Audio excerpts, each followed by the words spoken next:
नमस्कार, आप देख रहे हैं आर लाइव। कई दिनों से यह खबर चल रही थी कि बिहार बीजेपी को नया प्रदेश अध्यक्ष मिल सकता है और कई नेताओं के नाम आ रहे थे। वर्तमान जो संजय जायसवाल हैं, इनके अलावा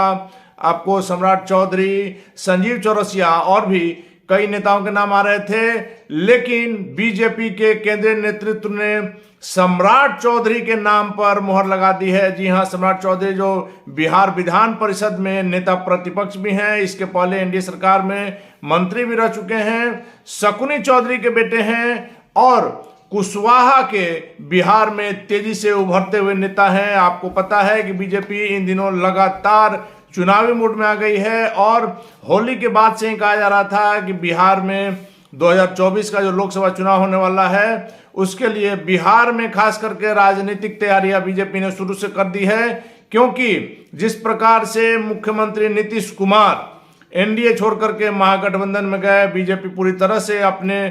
बल पर चुनाव लड़ने के लिए मूड बना चुकी है। वैसे में बिहार में एनडीए के एकमात्र नेता, एकमात्र सहयोगी पशुपति कुमार पारस रह गए हैं और बीजेपी के सामने बड़ी चुनौती है कि मुख्यमंत्री नीतीश कुमार जब साथ में नहीं है, वैसे में महागठबंधन जिसमें कि लालू प्रसाद यादव और मुख्यमंत्री नीतीश कुमार के साथ साथ 7 दल हैं, इनसे किस प्रकार से निपटा जाए और इन बातों को लेकर के बीजेपी लगातार तैयारी कर रही है। और आपको पता है कि बीजेपी को संगठन के लिए जाना जाता है। हर पंचायत से लेकर प्रखंड स्तर पर बीजेपी का संगठन है और वैसे में जब कहा जाता है कि सवर्ण वोट बीजेपी के साथ पूरी तरह से हैं, तो निश्चित तौर पर पिछले वोटों के लिए जो राजनीति होती है, वैसे में उपेंद्र कुशवाहा को भी लेकर के जिस प्रकार की खबरें आई, लगातार आपने देखा कि जदयू में बने रहे, जदयू में नाराजगी की खबर आती रही और बीजेपी लगातार उपेंद्र कुशवाहा पर डोरे डालती रही और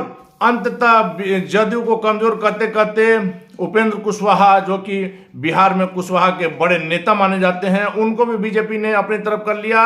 और जब सम्राट चौधरी को बिहार बीजेपी का प्रदेश अध्यक्ष बनाया गया है, तो निश्चित तौर पर एक तरफ से कुशवाहा वोटों को साधने की जो बीजेपी की राजनीति है, उसमें भारतीय जनता पार्टी सफल होते नजर आ रही है। और जिस प्रकार से जंगल राज की बातें हो रही है, जिस प्रकार से लगातार बिहार में क्राइम बढ़ रहा है और सम्राट चौधरी लगातार बिहार का भ्रमण कर रहे हैं, कहीं कोई घटना होती है तो पहुंचते हैं और सरकार पर लगातार हमलावर होते हैं। सम्राट चौधरी विरासत में उन्हें राजनीति मिली है और एक अच्छे वक्ता हैं। निश्चित तौर पर भारतीय जनता पार्टी के बिहार के प्रदेश अध्यक्ष बनाए जाने पर बीजेपी को इसका फायदा देखने को मिल सकता है। कुछ देर पहले अभी सदन के बाहर संजय मयूख, जो कि बीजेपी एमएलसी हैं, उन्होंने इस बात की पुष्टि भी की है कि जेपी नड्डा ने इस बात की घोषणा कर दी है, जेपी नड्डा ने साइन कर दिया है और आधिकारिक तौर पर